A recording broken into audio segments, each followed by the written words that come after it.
Jésus, seul, unique et exclusif médiateur entre Dieu et les hommes. La spécificité de la médiation du Fils dans l'expression d'amour total de Dieu pour le pécheur.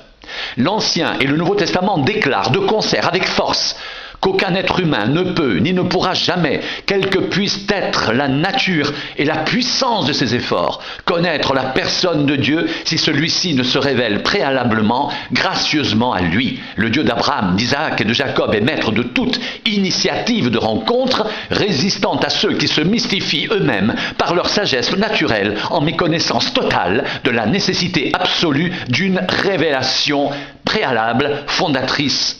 Le Nouveau Testament établit catégoriquement le fait que personne ne peut ni ne pourra jamais connaître Dieu sans connaître Jésus et réciproquement. Toutes choses m'ont été données par mon Père. Et personne ne connaît le Fils si ce n'est le Père. Personne non plus ne connaît le Père si ce n'est le Fils et celui à qui le Fils veut le révéler. Matthieu 11, 27. Quiconque reçoit de Dieu, conformément à la volonté divine du Fils, la révélation du message, entre avec Dieu dans la même relation que celle de Jésus avec son Père. Cette connaissance vaut réelle communauté de vie et d'amour avec le Père et participation à sa puissance divine.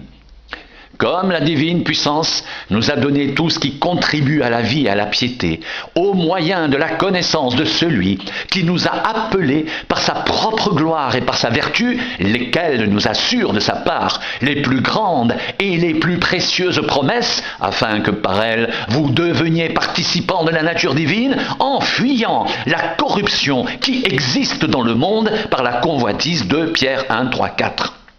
Toute communion interpersonnelle a sa source dans le libre don mutuel et l'accueil réciproque inconditionnel de ceux qui s'engagent. Ce don, participation à la vie d'autrui, est pure et authentique gratuité, libre de toute tendance utilitariste, égocentrée. Ainsi, le salut octroyé par Dieu, hors de toute idée de transaction et de mérite, se réalise par une voie étroite de communion avec le Maître dans une identification à celui-ci dans sa mort et dans sa résurrection.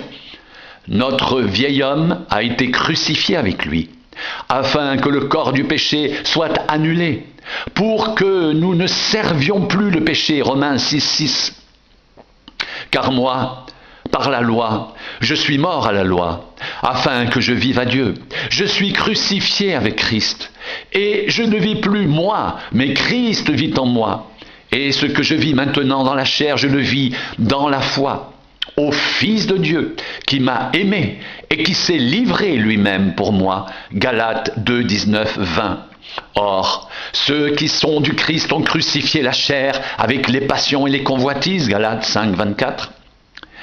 Qu'il ne m'arrive pas à moi de me glorifier, sinon en la croix de notre Seigneur Jésus-Christ, par laquelle le monde m'est crucifié, et moi au monde. Galates 6, 14.